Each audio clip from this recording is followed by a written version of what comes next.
সাল্লাল্লাহু আলাইহি ওয়াসাল্লাম বললেন, আলাইকা বিকাসরাতিস সুজুদ। আল্লাহ রাসূল বললেন, আলাইকা বিকাসরাতিস সুজুদ। তুমি যদি সহজে জান্নাতে যেতে চাও তো তোমার জন্য একটি আমলই আমি বলে দিচ্ছি, সেটা হচ্ছে তুমি বেশি বেশি সিজদা করো। বলেন সুবহানাল্লাহ। অর্থাৎ বেশি বেশি নামাজ আদায় করো। বেশি বেশি কি বলেন? নামাজ আদায় করো। আল্লাহ রাসূল হাদিসের পরের অংশে বলেন, ফা ইন্নাকা লান তাসজুদা লিল্লাহি সিজদা।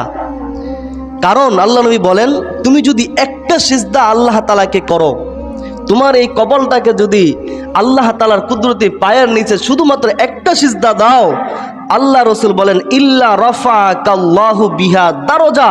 এই একটা সিজদার মাধ্যমে, এই একটা সিজদার কারণে আল্লাহ তাআলা জান্নাতে তোমার মর্তবা, তোমার মর্যাদা বাড়াইতেই থাকবেন। বলেন সুবহানাল্লাহ। এই জন্য আল্লাহ রাসূল বললেন, যদি তুমি জান্নাতে যেতে চাও আমার গোলাম সাওবান, তাহলে তুমি বেশি বেশি নামাজ আদায় করো। বেশি বেশি কি আদায় করার জন্য বলছে? বলেন নামাজ। কিন্তু সেই নামাজ